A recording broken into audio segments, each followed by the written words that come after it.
Latvijā. Laiks pievērsties otrajai video prezentācijai. Tā būs no Veronica Vecchi, kura paturpinās jau aizsākto tēmu un pieskarsies arī līguma aspektiem. Ļaujiet ieskatīties arī Vecchi kundzes CV. Vecchi kundze ir profesore Bocconi Universitātē Itālijā, kur pasniedz biznesa vadību, ilgtermiņa ieguldījumus un PPP, kā arī ir Executive MBA programmas direktore Universitātes Indijas filiālē. PPP eksperti ar vairāk nekā 20 gadu pieredzi valstu un starptautiskā līmenī investīciju infrastruktūras jomā. Uzņēmumā Itālijas viņa ir viena no lielākajām gāzes transporta koncesionāriem Eiropā. Vecchi kundze ir valdes locekle un ilgtspējības komitejas biedre, autori daudzām publikācijām gan akadēmiķiem, gan profesionāļiem par PPP. Arī šī prezentācija būs angļu valodā, un pēc tam sekos kopsavilkums no manis latviešu valodā. Dāmas un kungi, Veronica Vecchi. Hello, everybody. I'm Professor Veronica Vecchi. I'm Professor of Public-Private Partnerships and Long-Term Investments at the Bocconi School of Management, the School of Management of Bocconi University in Milan, Italy. Today, I'm going to share with you some hints about public-private partnerships. I've been working in this domain for almost 20 years. And in the last 10 years, I've got the opportunity to take part to many PPP contracts renegotiation. And this has been a very important experience for me to learn more and also to understand how to make PPP contracts working better for the achievement of public value.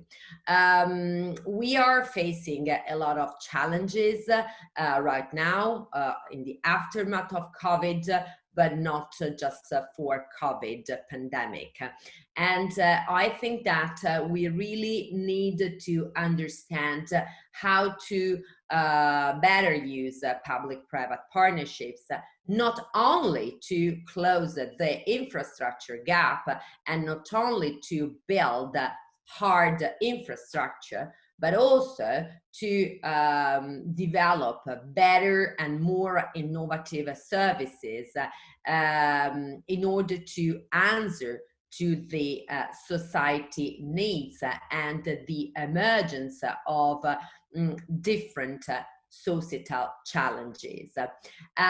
In the first slide, you can see the cover of my new book. This is the synthesis of the knowledge developed in the last 10 years, gathering together the contents that I normally share in my executive classes, as well as some hints coming from my academic research, and furthermore the knowledge that I developed during my professional activity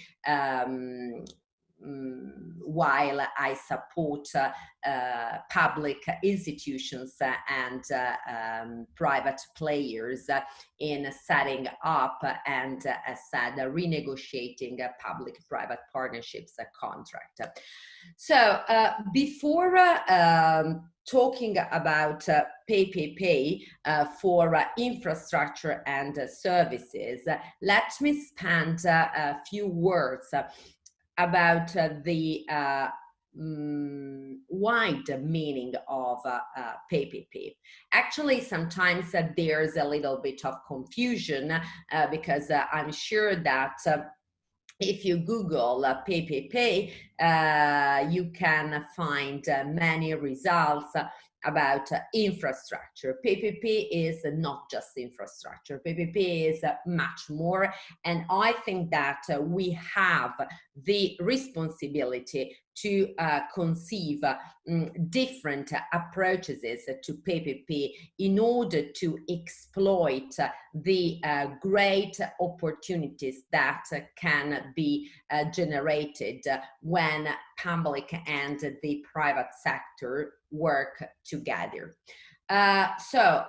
We can have collaborations at different levels, at policy level, macro level, at meso level, and at micro level.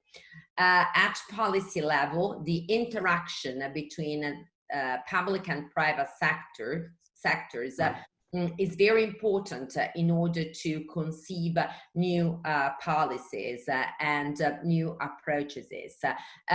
Currently, we live in a moment that is extremely interesting, not only because we are struggling against the COVID and the social and economic consequences coming from the pandemic, but also because we are assisting also to a great effort by private investors and corporations in trying to balance the competitiveness and their growth and profitability with the achievement of what I call public value, or if you want, we can use the word sustainability. But sustainability is not just environmental sustainability. So, at meso level, we also have different forms of collaborations. For example, development programs. The European Commission is pushing to use EU funds in order to crowd in private capitals, but we have also, let's say, meso level institutions such as, for example, development banks that set up a blended finance program in order to mix public and private capitals, and therefore to mobilize more resources towards the achievement of development goals. And then we have collaborations at micro level. These are contractual collaborations, meaning that a public and a private actor sign a contract together. Here we can find procurement, traditional procurement, but now we are all aware that traditional procurement is no more able to support the challenges of the public sector and the society, and therefore it is mandatory for public authorities to shift the procurement from a traditional perspective into a more strategic perspective in order to achieve more resilience, but in order also to stimulate the market to be more innovative, more responsible. Also traditional procurement is under discussion. And then we have public-private partnership contracts. They can be, let's say, more traditional for infrastructure and service delivery, or they can try to go a little bit farther in order to generate better outcomes. And such contracts can be called outcome-based contracts or in the healthcare value-based contracts. In this contract, the big challenge is the big challenge for the private sector, for private investors, is the opportunity to bear the outcome risk, and the payment is related to the outcomes achieved. So I used several times so far the word public value. Public value means the value for the entire society. And I think that now it is clear that the achievement of public value is no more a prerogative of the public sector. It is pretty evident that the public sector has a limited budget, there's a lot of rigidity, there's a risk aversion. But in the market, we are assisting to an increased focus by investors on ESG dimension, environmental and social dimensions. But there's also a challenging evolution and diversification in citizens' needs. And therefore, we need to find new ways to cope with such diversification. And then in the environment, there are global trends such as the digitalization that offers the opportunity to conceive different services, to conceive different solutions to answers to such needs. Technologies available at a lower cost. Global challenges, environmental challenges, population aging. And so what is the answer? The answer is the need to generate more public value. And this public value can't be generated just by the public sector with the traditional approaches. We need public authorities able to gather together a network of diverse actors. And this is possible only with public-private partnerships. But we need to learn how to customize public-private partnerships. I think that the most important thing is to increase the level of competence in the system, in the public sector, in the private sector, in order to understand how a PPP contract can be conceived in order to answer to a specific need.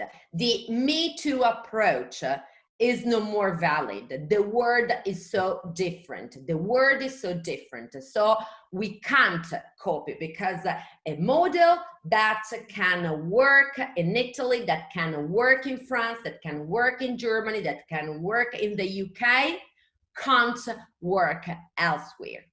Therefore, competence. And also looking at experiences and try to understand what worked and what did not work. PPP,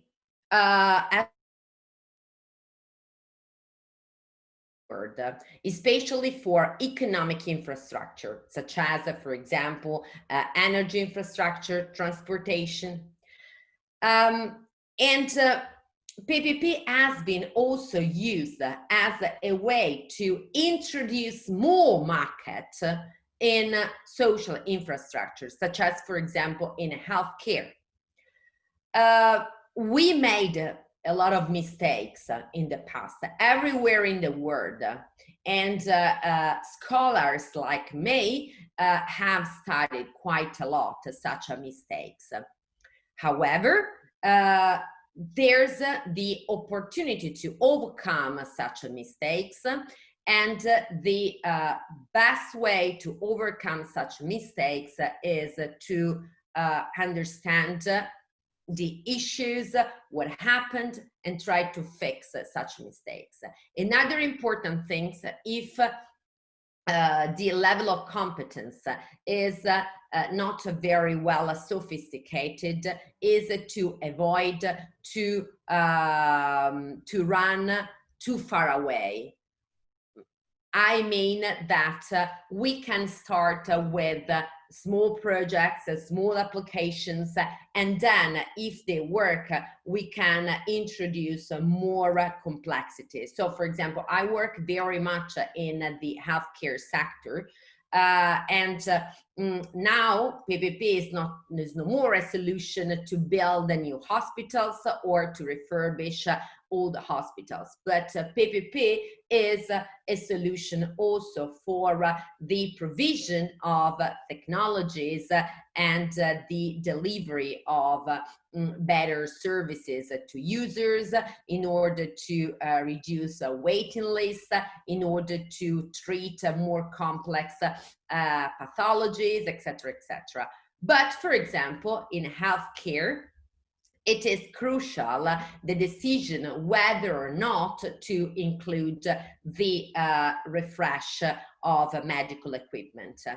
According to my experience and point of view, if I have to work in a country or in a region where the level of competence is not sophisticated, neither in the market nor in the public sector, my suggestion is to shorten the length of the contract and to avoid the, for example, the refresh of medical equipment. Okay, another big mistake that public authorities made across the world was to incorporate in such a PPP contracts many services. So, for example, in the UK, when they launched the policy called PFI, Private Finance Initiative, to modernize the network of hospitals, the decision was to incorporate into such contracts many non-core services. That decision must be understood because at that time in the UK, the choice for the government was to use the PFI, so PPP contracts, in order to incorporate more market without privatizing the healthcare sector. Of course, it did not work, and such model is not working neither here in Italy because such contracts are too complex, and furthermore, it doesn't make any sense to incorporate services such as cleaning, catering, or laundry in a 20 or 30 years contract. Such services change a lot because new solutions can be introduced. Of course, in order to make such contracts more flexible, you can introduce the so-called benchmark test clauses, market test clauses, but they are too complex. They generate so high transaction costs. So my suggestion, and I made also a lot of research in this field, my suggestion, for example, if you need to build an hospital, is to choose the so-called light model. Do you want to build the hard facility? Do you want to build the hospital? Okay. The PPP contract must contain just the design, finance, build components, and the maintenance component, the energy management component.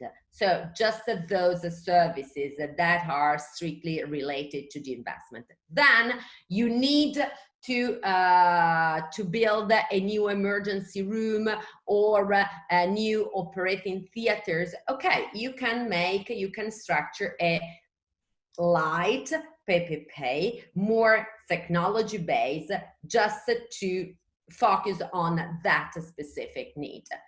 Okay, for the public sector, ideally would be better to have a lower contract.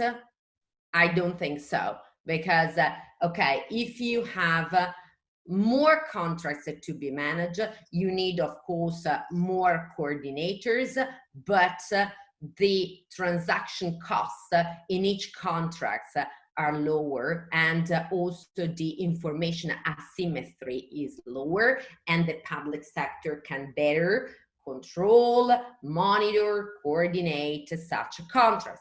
That's my point of view. That is also supported by many evidences. By the way, because of such mistakes done across the world, PPP has been also considered, let's say, not the right choice. Sometimes PPP is considered a way to privatize services. Again, I think that we have the duty, the market and the public institutions, to make a PPP working better. Okay, if we made some mistakes, we can fix such mistakes, and we can experiment on smaller scale new types of contracts. And by the way, PPP doesn't mean privatization, okay? It is just a long-term contract, but the final responsibility on a certain service remains on the public sector. Privatization is is something different. Is when the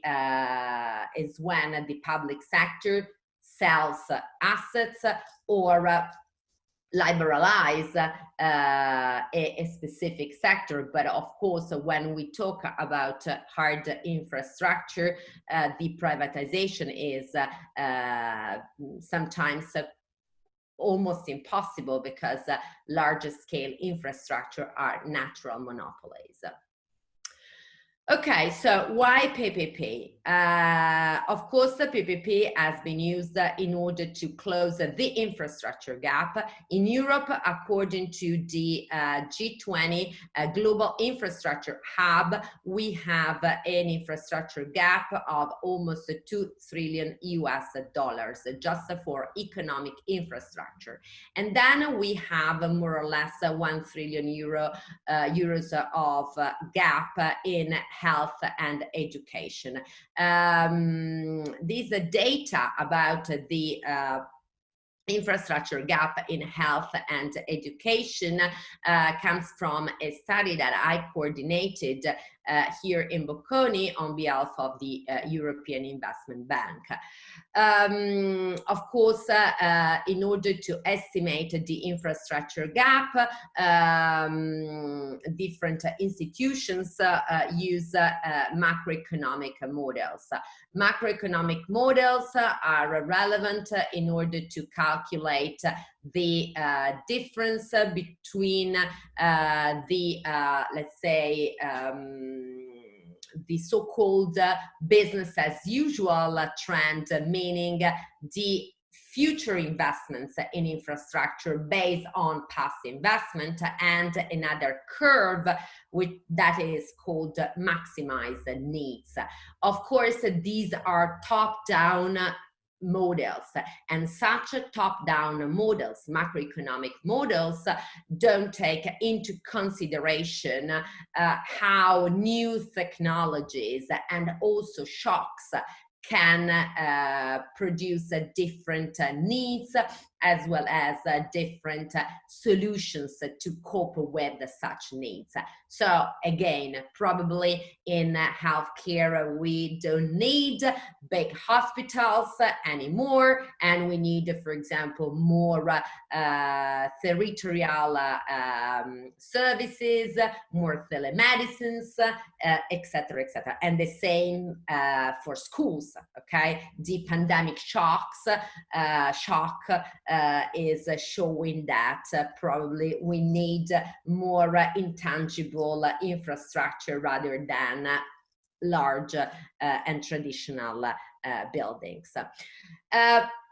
There are many macroeconomic benefits, but I wanted to point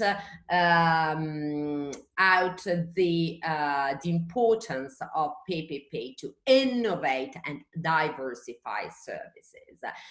So we really need to understand how to use the PPP not only for cement, not only for hard infrastructure, but because we need to more innovation from the private sector.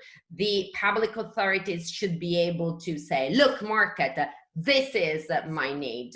What are the solutions that you can generate in order to cope with such needs?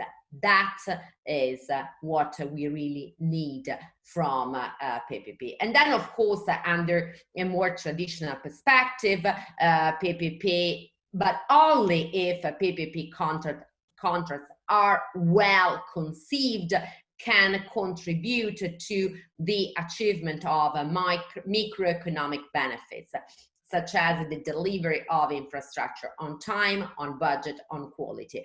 But again, this is just a theory. This is theory. You really need, the public and private sector really need a shift in their mind. If we continue to think to traditional approaches, of course, we are not able to really exploit the opportunities coming from the PPP. And this is exactly what what I observed here in Italy. PPP has been used just to develop more investments without affecting the level of debt. In a context dominated by a traditional approach to public procurement, and therefore PPP. So PPP contracts have been written as traditional procurement contracts. Okay, so we really need that change in the approach in the public as well as in the private sector. The private sector can be innovative only if the public sector is innovative, or only if the public sector moves from a position in which the public sector asks, I want this, into a perspective in which the public sector asks, I would like to solve this issue. What are the solutions? And basically, I don't want to say or to repeat the definition of PPP, because I know that there are other speakers that will present you the definition of PPP. But one of the most important element of a PPP contract is the risk allocation. And in a nutshell, a public authority should choose a PPP in order to achieve a strategic goal. To achieve a strategic goal, it is fundamental to have a partner, okay? Because otherwise a strategic goal can't be achieved. That go big can't be achieved. But in order to convince our partner to go there, to achieve the go big, we need to incorporate incentives in the contract.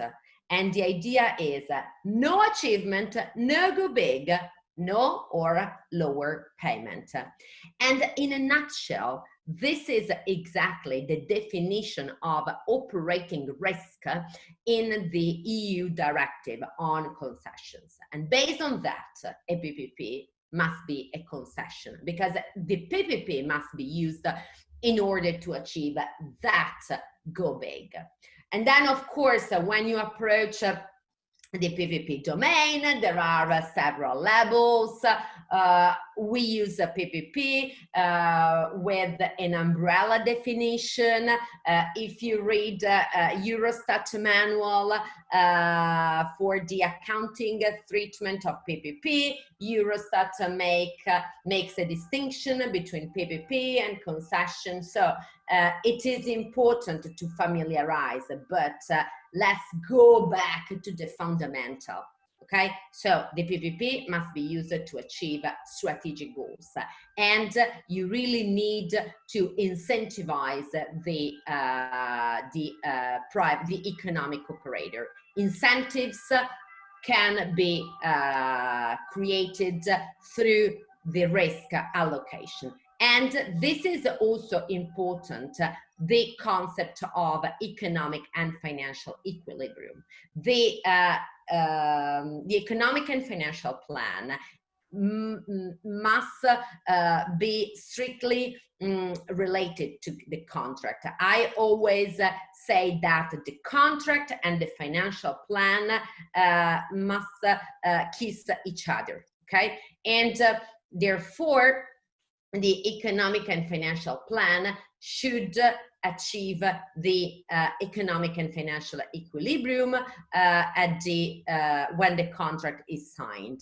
What does it mean? It means that when we kickstart a PPP contract, revenues should cover the OPEX, the CAPEX, and the cost of the capital, debt and equity. If you have correctly calculated the cost of the capital and especially the expected return on the equity based on the risk really borne by the equity investors, then the financial plan should show the equilibrium. So the net present value should tend to zero.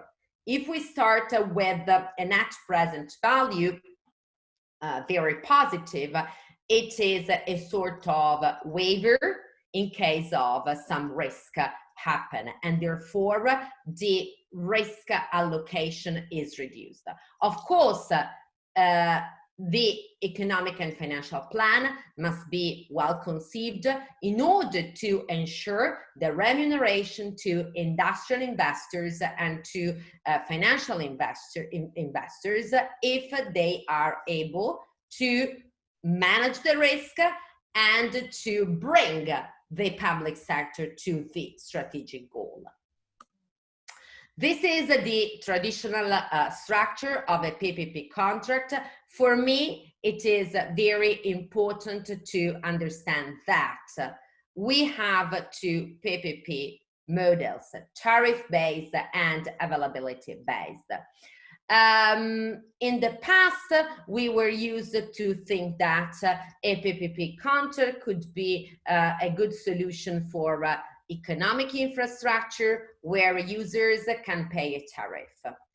But now we are all aware that PPP can be applied also for social infrastructure, and listen, in many cases also traditional infrastructure are economic infrastructure are structured with an availability payment.